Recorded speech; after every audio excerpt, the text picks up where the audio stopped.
Hey guys, I'm LT. And I'm Dan. And welcome to BHK Outdoors, your beacon for all things outdoors. So grab a cup of coffee. Or chaga. And for the next 30 minutes, let's get out there. If you have any questions or show ideas for Dan and I, you can email us at radio@bhkoutdoors.com. That is radio@bhkoutdoors.com. Today's program is brought to you by Blind Horse Knives, American-made knives right here in Ohio. So check out the website at www.blindhorseknives.com.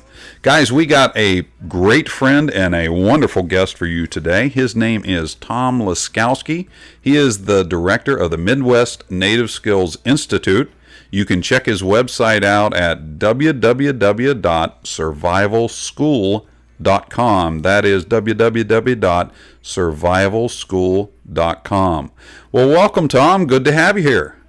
It's nice to be here, LT. You know, I always like to talk about survival and self-reliance. Or me, right? Or you, Dan. Yeah. Well, just so the audience knows, Tom is a personal friend of ours. We've known him for a number of years. We got to spend about a week in the Maine woods with him this year. If you guys remember the program where Dan and I talked about our experience in the Maine woods, actually Tom was a major part of that. He put the whole thing on, and we had a great experience up there and learning with him. And Tom is one of the instructors I've seen his beginner classes and really knows what he's doing and worthwhile to train with. That is a fact. Absolutely. That Maine trip is one of our premier winter classes. When we're not doing the survival classes in the summer, everybody looks forward to that winter trip. Yeah. Hey, Tom, can you tell the listeners a little bit about your personal background, kind of, you know, how you got started, why you got started, and kind of what's going on? Sure. When I was growing up, like most kids, I spent most of my time out in the woods. And always read stuff about Daniel Boone and Simon Kenton and kind of admired them. Went off to college, and I really got an interest in finding out how they did what they did. And graduated from college, and I had an engineering job and had free time and money, so I went around the country to try to learn the skills that Daniel Boone, Simon Kenton, those guys, you know, used every day that they could go out for 3 months and survive off the land. So I tried to find instructors that had specialties, like a fire maker or atlatl guy up in upstate New York, or a Cherokee down in North Carolina who was good at tracking, and learned their skills, came home, practiced them. And I ended up teaching a lot of family and friends while I was still an engineer, and like most people was laid off in 97, and my wife suggested that I start my school since I've been talking about it for 10 years. So you kind of almost got forced into starting your own business in a sense. Yeah, it was. It was one of the best things that ever happened to me. Fantastic. So you've been teaching professionally since 97 then? Yes. We started the school then. And the first couple of years, people didn't know who I was or if I knew what I was talking about. Right. And a friend of mine, Glenn Monaghan, called me up and he asked me if I wanted to make some videos. And I'm open to it, and since everyone likes fire, we decided to make a video on primitive fire making. And if people couldn't take a class, this would be the next best thing. We went step by step on primitive fires, the one-match fire, the flint and steel, bow drill, and hand drill. And that was a success. And we went on to the second video, 40 Ways to Make Fire. And Modern Marvels, the TV show on the Discovery Channel, got a hold of it. Called us up to see if they could use some footage on it, because we've actually documented some techniques that were only in books that nobody actually saw. Oh, okay. So after we appeared on Modern Marvels, the business just took off. Oh, I bet that was I bet it was a really good thing. Do you have that on your website for people to go back and look at? Not the actual Modern Marvels. We do have the videos, though. The Fire Volume 2, we call it. That's the 40-plus ways to make fire without matches, and they were impressed with how to make fire from ice and do the fire thong and fire plow and all those. That sounds fantastic. I do have a question, because a lot of times you talk survival, you talk preparations, you talk homesteading and all that stuff. Mm-hmm. Sadly, sometimes the word survival gets, kind of taboo, because people think sometimes, usually when there's a wacko that does something in the world, they put survivalist with it. And unfortunately, because that is not what you're about, your school about, or Dan and myself, as what we consider ourselves survival people, We're not that way. Can you kind of maybe, survival, prepping, homesteading, what's your take on those? Well, oddly enough, the Native Americans had no word for survival. They didn't know. If you would approach one and ask them about survival, they wouldn't know what you're talking about. Because they viewed it as just living in the woods, living with what nature provided. That was their way of life. And that's what we consider survival today, is what they took for granted and did daily. Yeah, exactly. Oh. So what we do is we have people become a little more self-reliant in their skills, a little more self-confidence by going out in the woods, actually showing them how to do the things that the Native Americans did. I always make an analogy. If you were taking a trip across country in your car and you didn't have a spare tire, you didn't have a cell phone, you didn't have AAA, and didn't have a spare can of gas, how would you feel? Versus going on that same trip with AAA, the can of gas, a cell phone, the knowledge, a GPS. Right. The trip would just be more fun. Absolutely, and it makes good sense, and I like the way you put that together. Simple, cut, and dry, because you can relate to it that way. Yeah. Fantastic. So the homesteading was kind of an offshoot of the survival. We'll go out and we have a series of five steps people can take if they want to focus on the self-reliance of the wilderness. But then people kept asking, well, what about homesteading? If you were at home, one of the most things I hear at the classes is my grandmother knew how to can meat, or they knew how to make soap, but I never paid attention, and that skill is lost. So Right. we got into the homesteading first with canning meat, because when I go deer hunting, you can only have so much freezer space. Yeah, So by absolutely. canning meat in mason jars, it'll sit on your shelf for 5 or 6 years without refrigeration, and it's a good way to store the meat. Yeah, that's what I'm looking into now because I deer hunt a lot, and that's exactly where I'm headed. Tom, can you tell me what's the biggest survival myth that's out there? There's actually 3 that keep coming up, Dan. The first one is this idea of getting water from solar stills. It's in most survival books. It's in the military manual. And in principle, solar stills do work. Typically, a person needs about a gallon of water a day to be healthy. And the best I ever got out of a solar still, even seeding it by putting green vegetation is about 5 to 6 ounces a day. So if you take away the sweat that you expend by digging the hole, which since the solar still has to be out in the sun, you're probably at an even wash, or even probably in the negative on the solar still. So that's one of the first ones. Second one, at the beginning of our classes, I always have people make a list of 5 things they would take if they knew they were going to be in a survival situation. I want to give them kind of a basis for where they started and how their list changes throughout the week. And most people put food as number 1. And in reality, rule of thumb by the rule of 3 says you can go about 3 weeks without food. Granted, the last week you're going to be pretty tired and pretty useless in actually doing any tasks, but you would still be alive. So food in survival isn't critical.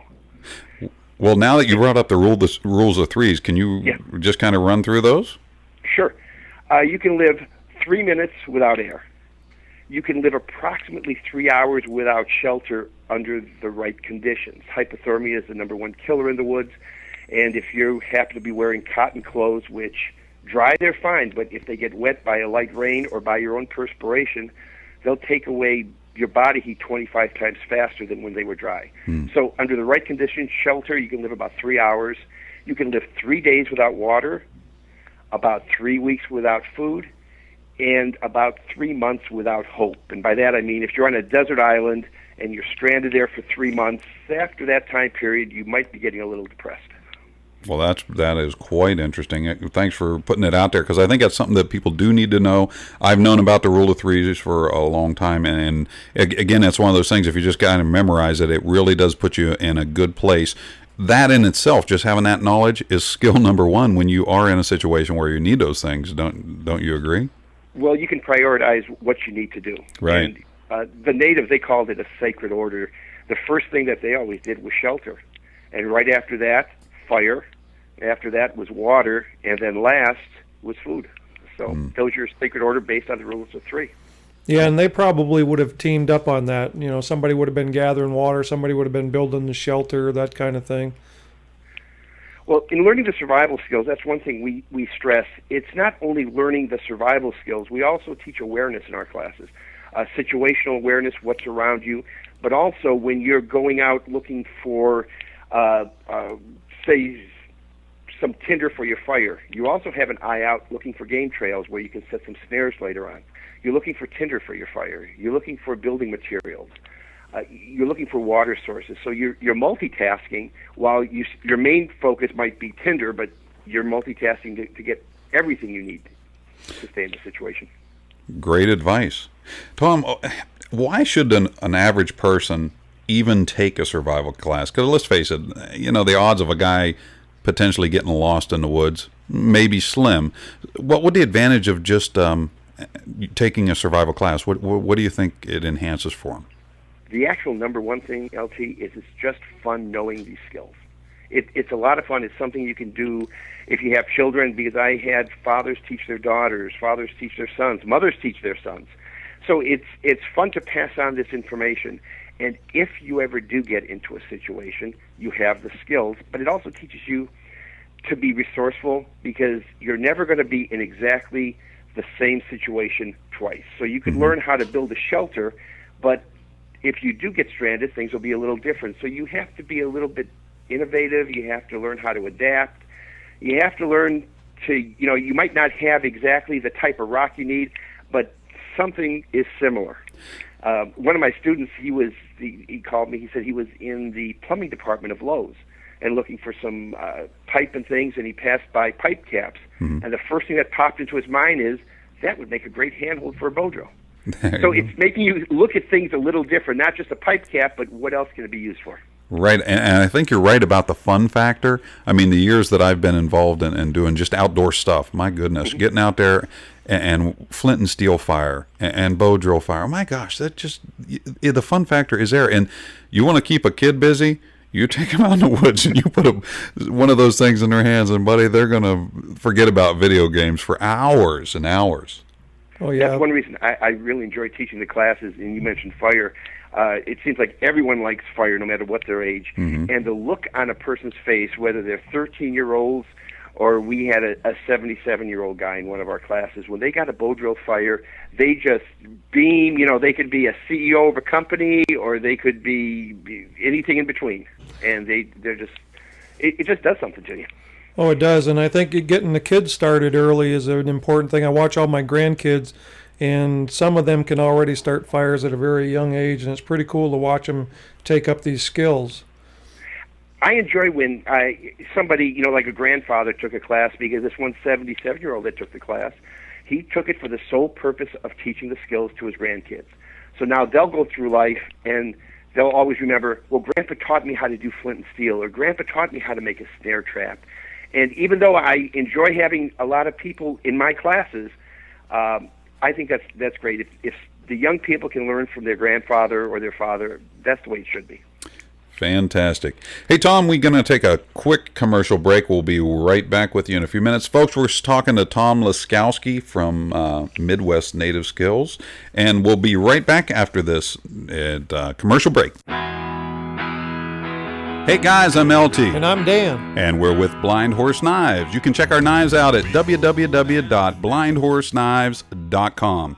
Hey Dan, why don't you sing the website for them? Sing it? Sing it. www.blindhorseknives.com. Man, if that doesn't... www.blindhorseknives.com. Okay, and if he was to sing it in key, would it make you go look at the website? blindhorseknives.com, guys. Thanks for listening. Yeah, listening. Hey guys, I'm LT. And I'm Dan. And we're with BHK Outdoors. Check out our website at www.bhkoutdoors.com. Just recently put up a whole bunch of new products I think you might be interested in. What do you think? Absolutely. That's all you got? Well, you didn't lead me into it, right? You dingy. You said you're the man. You're the I talent. am the man, but I'm the talent. You're supposed to say, hey.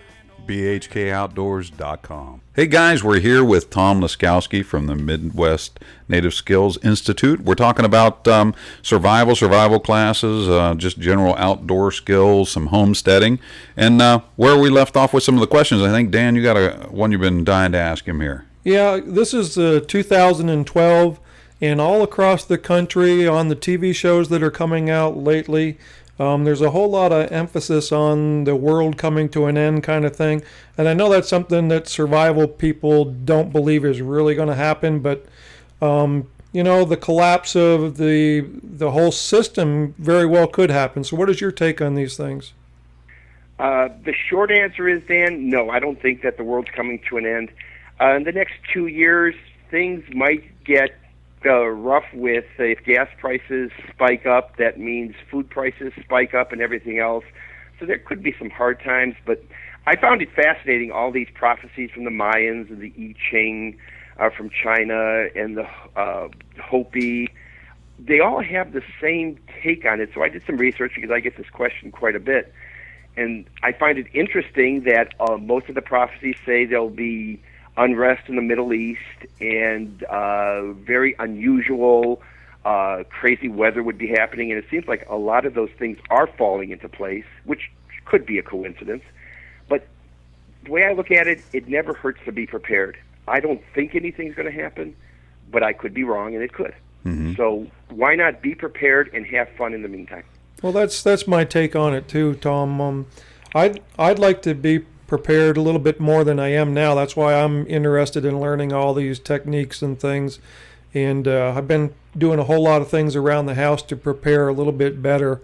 It does seem to me, you look at the stock market. The stock market over the years only gone up like 1% or something, a little over that.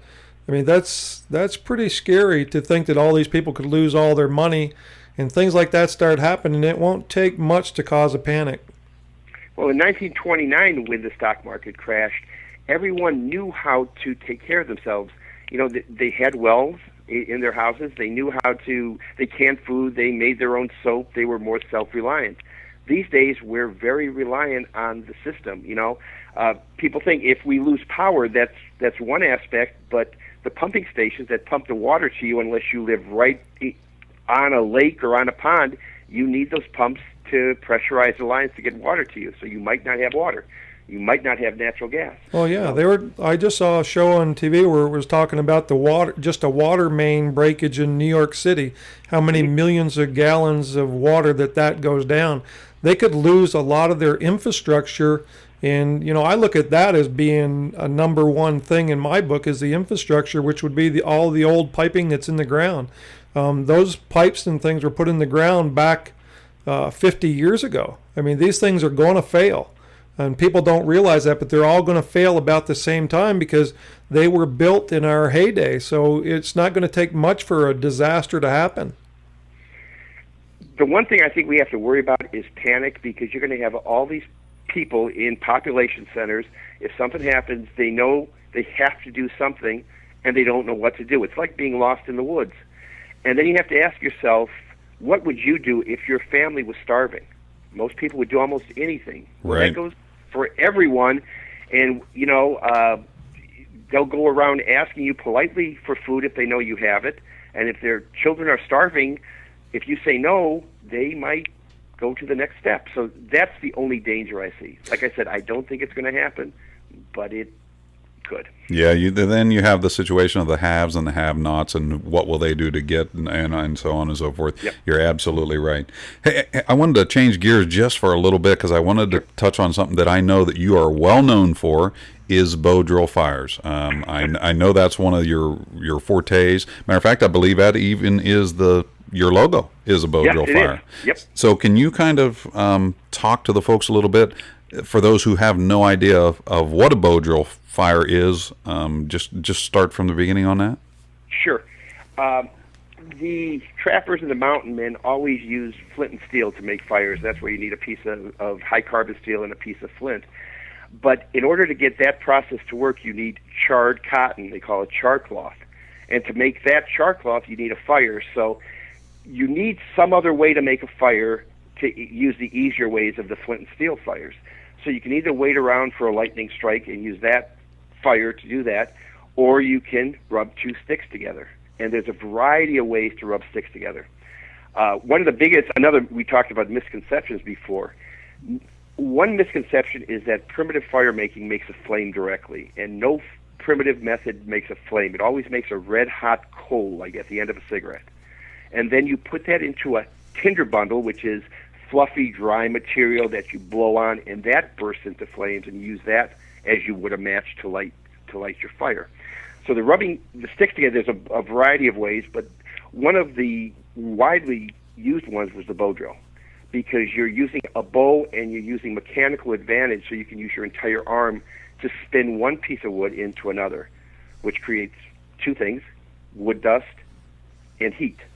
You need to heat the wood dust up to 780 degrees before it would actually cause that coal to form. So by using your shoulders, you can use your entire body to spin that, and it makes it relatively easy to get a fire with a bow drill. Wow. And I can tell you guys from experience, I have personally been with Tom, gone through his way of making a fire with a bow drill more than one time. I had the opportunity to do it in the snow this winter, but I attended one of his beginner courses and watched him actually teaching people of all ages, from kids to for older people. And the one thing that I can tell you, sometimes people know how to do something and they can't get that information onto you, Dan. But Tom is a very good instructor in the fact that not only can he do it, but he can explain to that person how to make this happen for them. And I watched him many times take a person right straight through it. That's the most important thing about teaching, is being able to bridge the gap between the knowledge and the actual doing it. Absolutely. I know it's easy to see it on videos and this and that, and a person probably could even teach themselves from a video. But I'm going to tell you guys, if you have an opportunity to attend any of Tom's classes, please do so. Tom, do you have anything coming up in the immediate near future that someone could come and attend? Oh, yeah. We have, in July, we have a fire making class, speaking of fire, there you go. 10th and 11th. And that starts out with the bow drill, the hand drill on the first day. And then if people wanted to continue the optional second day, then we go into the fire saw and all the different other ways to make fire. We have a weekend survival class coming up July 13th through 15th. So if you can't take the 6 days to take our class, this is a condensed version. We've tried to kind of distill out the very essentials of survival. There's less time naturally than in the 6-day class, but if you can't take 6 days off, the weekend class would be an alternative. Sounds great. Hey guys, we're going to take a quick commercial break, and we're going to be back here to talk a little bit more with Tom in just a minute. We'll be right back. Hey guys, I'm LT. And I'm Dan. Hey Dan, Mike said we had to do a commercial. You did? Yep. What do you want to do it on? Knives. Okay. Hey guys, check out www.blindhorseknives.com. Dan and I own the company, and we sure do like talking to you about our knives, don't we, Dan? Yes, we do. Mikey, is that good enough? No. No? No. What did he said, like 10 seconds to kill? No. All right, www.blindhorseknives.com. We'll see you there. Beard, long hair, and tattoo, hey guys, I'm LT. And I'm Dan. And we're with Self-Reliance Illustrated. .com. Well, I wasn't going to say .com right there. I was just going to announce. Okay, you can check the magazine out at selfrelianceillustrated.com. Come on, you got to have something. I can't do the whole commercial. What are you doing? You're just sitting over there telling me, like, okay, go. You have 30 seconds to tell them about 30 seconds. the Hey, magazine. go to selfrelianceillustrated.com. It's awesome. It's cool. You're going to learn how to start fires and water stuff and everything. Hey, guys, we're back with Tom Laskowski of Midwest Native Skills Institute, and we were talking to Tom about some upcoming classes that he may have. So, Tom, I want to kind of get back to that a little bit, just for a few more minutes. Where exactly are you located, and where do you hold your classes? Well, it depends on the class, LT. We have 3 edible medicinal plant classes through the year, one in the spring, summer, and fall, and they're located just south of Cleveland. Okay. The weekend class, again, in Richfield, Ohio, south of Cleveland. And then the longer week-long classes will be in southern Ohio or in Pennsylvania. Okay. I just got back from our escape, evasion, invisibility class that was down in the Smoky Mountains. And you know very well we have the class up in Maine for the Maine winter trip. So Right. we kind of get around wherever it makes sense, where the students can get the most out of the class. So you're an Ohio guy. Your business is located right here in Ohio. Right here in Ohio, born here, and plan to stay here. Fantastic. Yep. Cool. Hey, Tom, I was watching a TV show called The Mythbusters, and they said on that show that it is possible to get a fire with a bow drill, but however, it is unlikely that it will work. Is that true? That was on Mythbusters, yeah, and we follow that up with a very nice letter, and we even send them a copy of our video.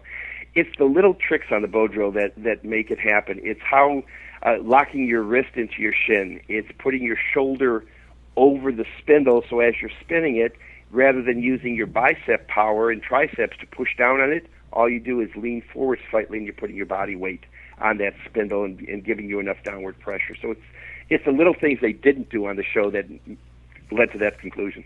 Yeah, that's like anything else, is you have to practice your skills so that you get proficient with it, whatever it is. So yeah. That makes sense to me. That goes for a lot of things. Sometimes, sadly, things get misrepresented. I don't want to go on to a whole thing, but, just concealed carry, it doesn't matter. The untrained person, the unknowledgeable person, really, they just, anyway, I want to move on. I don't want to get into that. Hey, Tom, what should a person look for? Let's say someone's listening to this show after it goes to podcast and they're in California. They can't attend your school, but they still like what you've got going on. I know that, number one, you have videos available that you'd be more than happy to get to them. But if, let's say they wanted to go attend a school, say out there where they are, what should they look for in a good survival school?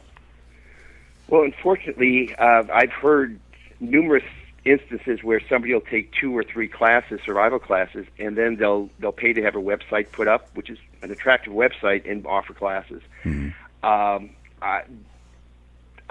Those would be the ones you'd want to steer away from. Okay. One of the best ways is word-of-mouth recommendations. If you have somebody that has taken a class, see what they thought about it. Or go on some unbiased blogs and forums. There's a primitive skills list on the Internet, and there's several other forums that you can get on, and just ask the question, what's a good school? Mm-hmm. Around the country, some schools have a high density of students, and that might be an appropriate situation if that's how you learn best, learning from the other people, more trial and error. Some schools will hike you into a desolate area for the first day before they teach you skills. Our approach is a little different at Midwest Native Skills. We take people, we found out that people have to be well-rested and well-fed in order to learn effectively. Right. So we supply good meals, and we limit our classes to 15 to 20 people. And we have 2 instructors and 2 teaching assistants. Yes. So you have about a 4-to-1 ratio. And I like what you have going on. And guys, I'll give you a personal recommendation. I've seen it. Dan and I have been with Tom on trip. And I'm going to tell you, fantastic instructor. And if you have an opportunity, by all means, go check him out. Sadly, we are running out of time. And I just wanted to thank Tom for being here today. You can check him out at www.survivalschool.com. Again, he is the director of Midwest Native Skills Institute. I'm sure he'd be more than happy to talk to you by email. And Tom, thank you very much for being here today, buddy. It is always good to talk to you. Yeah, thanks, buddy. And then what we're going to do is we will talk to you guys next Saturday morning. For the very latest, be sure to like our BHK Outdoors Facebook page, or you can follow us on Twitter. If you have any questions at all or show ideas for Dan and I, you can email us at radio@bhkoutdoors.com. That is radio@bhkoutdoors.com. Thank you all for being with us today. Remember to join us right here next Saturday morning for BHK Outdoors, your beacon for all things outdoors. Thanks to our producer, Mike Henniger. Until then, I'm LT. I'm Dan. And may God bless all of you.